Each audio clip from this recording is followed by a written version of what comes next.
Tremendous news. Labor was telling you nuclear power is just too dangerous for this country. They even posted pictures warning that we get three-eyed koalas or a three-eyed fish. But now, Federal Defence Industries Minister Pat Conroy is saying, no, wait. He's trying to hose down the scare they started. Nuclear isn't dangerous. The waste is trying to calm down locals at Rockingham, south of Perth, who are worried that the nearby naval base is going to have a nuclear waste site for our new nuclear subs. Don't worry, says Minister Conroy. Completely safe, this nuclear stuff. It's been approved by the regulatory authorities. Joining me is my regular Tuesday guest, National Senator Matt Canavan, the former Resources Minister. Matt, what a relief. Fantastic news. Well, it might be relief for you and I, Andrew, but I would have thought this government might be a bit more upset about an animal going extinct, given their preferences here, because it looks like the three-eyed fish they presided over, a situation where the three-eyed fish within a month is no longer appearing on our shores, because just a month ago, these clowns in this Albanese government were out there warning us all that going down the nuclear path, producing nuclear energy in this country, would lead to mutant fish, mutant koalas, as you say, terrorising all of us around the country. And then just a month later, the very same type of nuclear reactors, same type of nuclear energy, apparently won't cause any issue at all. There's no cause for alarm. I mean, this government is clearly reaping what it sowed here down in Rockingham, and that's why its ridiculous scare campaign was not just a laughable exercise in political campaigning. It was also a threat to our national security, because clearly we need these submarines. We need to strengthen our nation's defences. Both sides of politics now are on board to acquire these submarines. It's going to be an enormous effort, one of the biggest defence acquisitions, the biggest really defence acquisition in our history, one of the most challenging ones to do as well. And playing this type of politics was always only going to potentially put at risk that program, as it seems to here. The reality is, of course, that nuclear submarines are perfectly safe, as is nuclear energy, and the government would be best to just focus on the real issues rather than get distracted with those juvenile university-type politics scare campaigns they seem to specialise in. Well, lovely to see it backfire on them. Matt, look, this really offends me, this playing of the gender card. I think it should offend all women, really.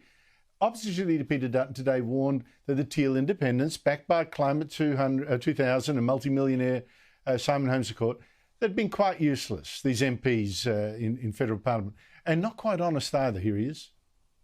Climate 200 is a front for Green candidates. They're not disaffected Liberal candidates, they're Green candidates. And I just think, look at what the Teals have done when they've been in Parliament. I mean, can anyone name anything that the Teals have achieved since they've been in Parliament? I mean, there's nothing. They've come in with an agenda to vote for the Labor Party, to support the Greens, and they haven't achieved anything in their local electorates. Now, Peter Dutton hadn't mentioned gender at all in this, but one of the Teal independents, Zoe Steggall, then played the gender card on him. Dutton is a sexist. Look, I think it really shows that Peter Dutton still has a problem with professional women being strong and independent-minded. Matt Canavan, your response to that ludicrous playing of the gender card?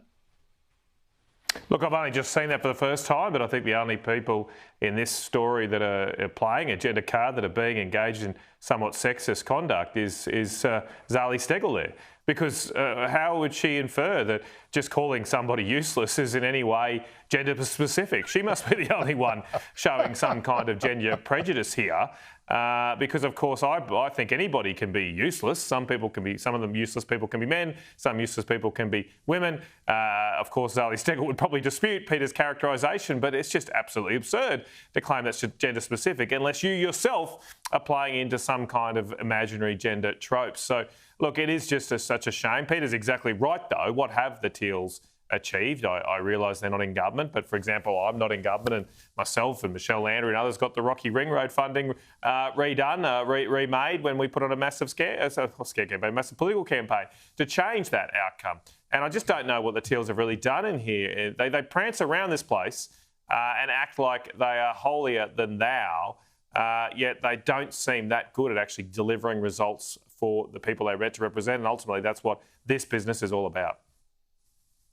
Yeah, and I think it infantilises women. Like you say, it implies, you said useless, you mean because I'm a woman? I mean, really, that's just terrible. Well spotted. But Matt Canavan, here's another thing I don't understand. We have got a cost of living crisis in Australia. Papua New Guinea has a poverty crisis.